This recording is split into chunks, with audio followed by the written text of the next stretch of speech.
Здравствуйте, в эфире вечерние новости в прямом эфире в студии Влад Давыдов. Смотрите сегодня. Нерабочие дни в Якутии. Глава республики Айсен Николаев подписал указ, какие сферы и отрасли не будут работать с 30 октября по 7 ноября. Нацпроект «Здоровье» в Нюрбинской ЦРБ установили новый аппарат для флюорографии.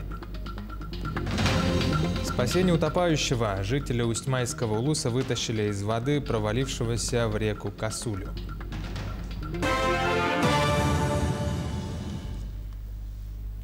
В рамках рабочей поездки в Москву глава Якутии Айсен Николаев принял участие в заседании Совета при полномочном представителе президента России на Дальнем Востоке Юрии Трутневе.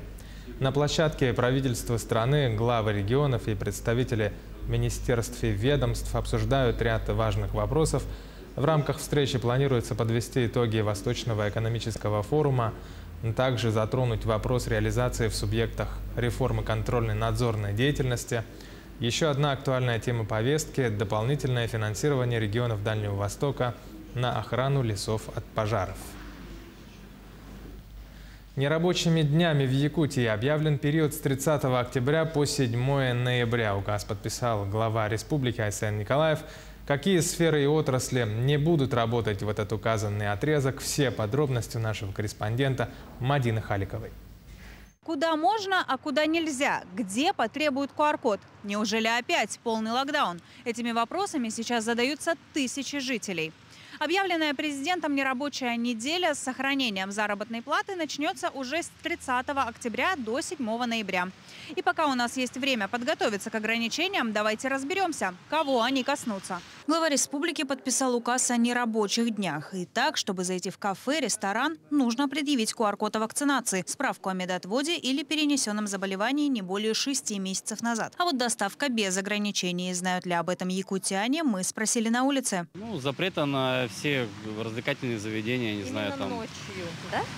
Ночью на развлекательные всякие меры. Вирус еще распространяется, поэтому какие-то меры нужно принимать, с одной стороны. Это правильно, потому что не все носят маски, не все социальную дистанцию соблюдают. В любом случае, следующая неделя особо и не рабочая была, там 3 рабочих дня фактически. Так что ничего и не меняется особо. Согласно указу, я так понял, будет обеспечиваться функционирование в любом случае всех госорганов. Магазины вроде работать продолжать будут согласно указу, так что они...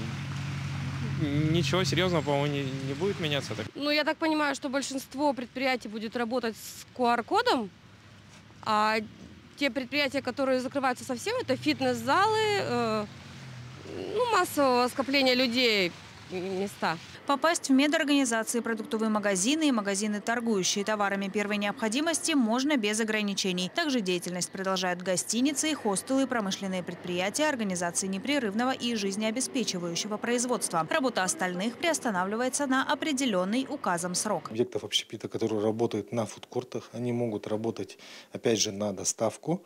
Но торговые центры, соответственно, должны не допускать посадки граждан на объектах питания. По магазинам, осуществляющим торговлю товарами первой необходимости, это непродовольственные магазины, в которых есть определенный перечень в соответствии с указом.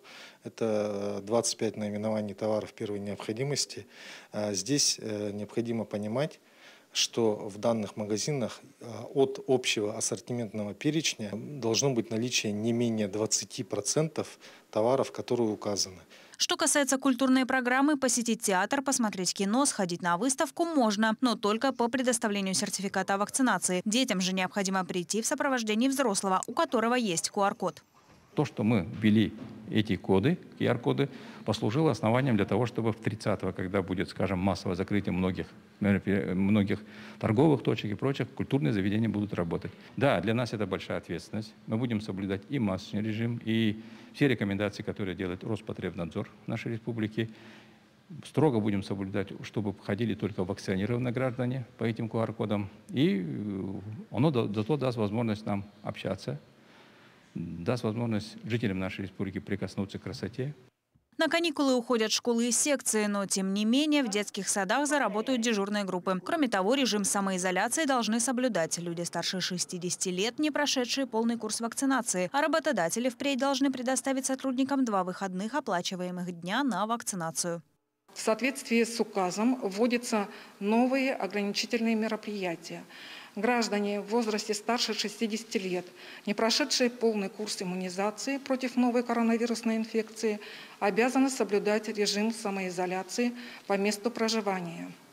Работодателям рекомендуется перевести на дистанционный формат граждан старше 60 лет и лиц, имеющих хронические заболевания, на 4 недели для иммунизации.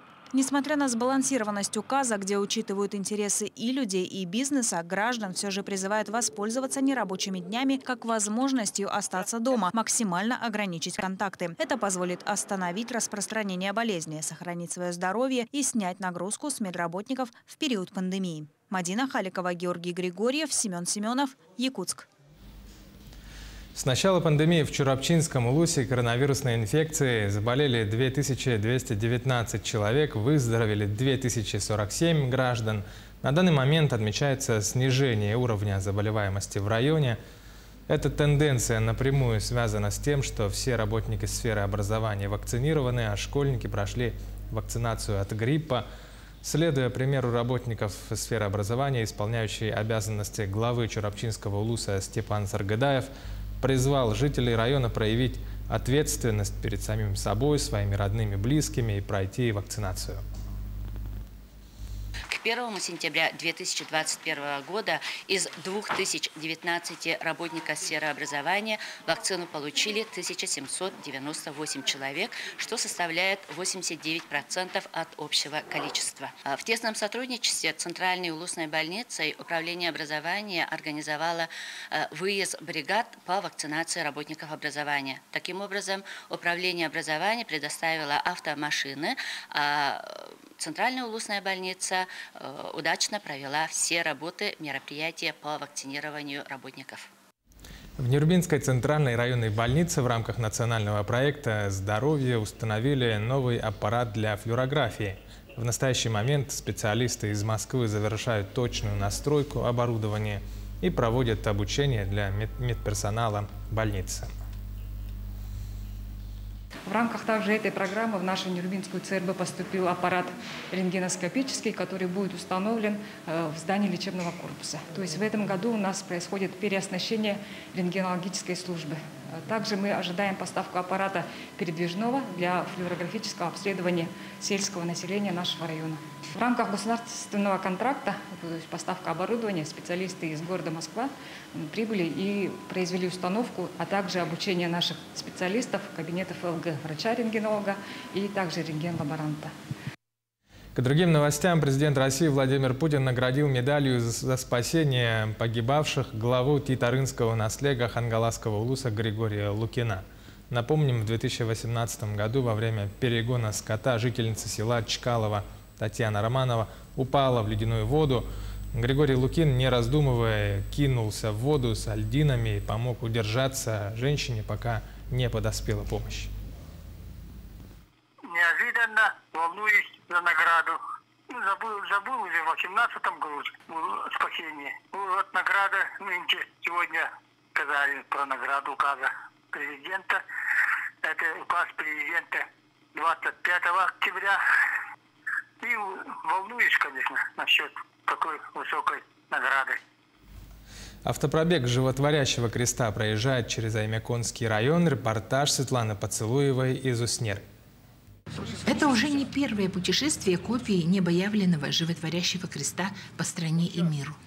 Автопробег возвращается домой, в Магадан, откуда начал свое путешествие 3 года назад.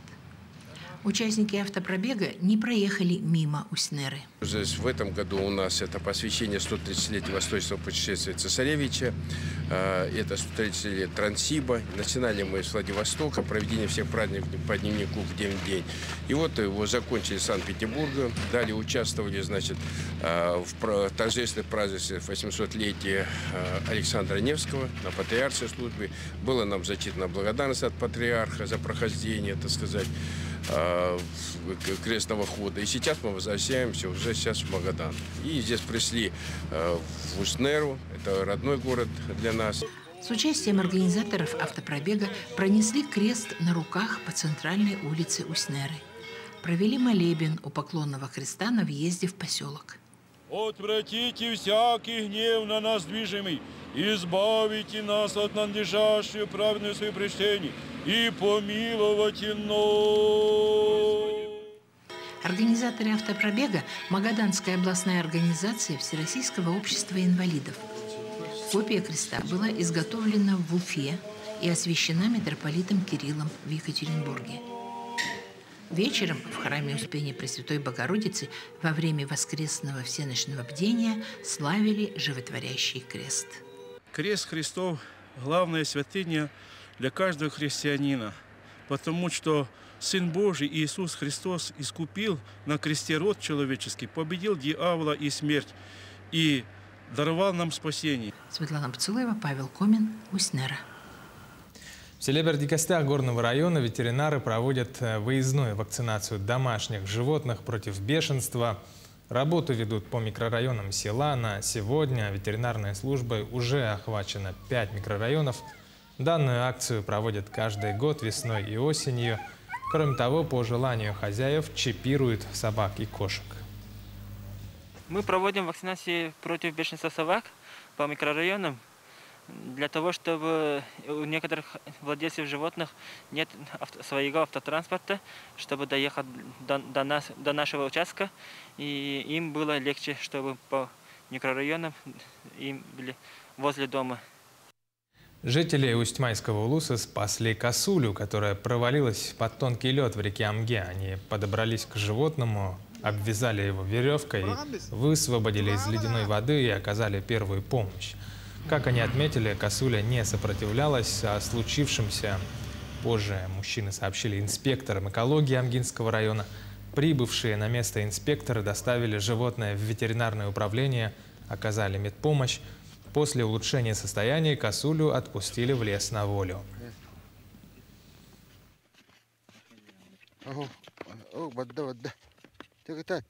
На месте оказалось, что они вытащили от шуги косулю, предположительно, от 3 до 4 лет, самец косуля. И мы, получается, оперативно его на машине доставили в местную ветеринарию, поставили капельницу, уколы, необходимая помощь была оказана. Самочувствие нормализовалось, и мы решили его отпустить в воспроизводственный участок Амгинского района. Это все к этому часу. Итоги дня подведем в 20:00 на канале Якутия-24. Оставайтесь с нами и будьте всегда в курсе.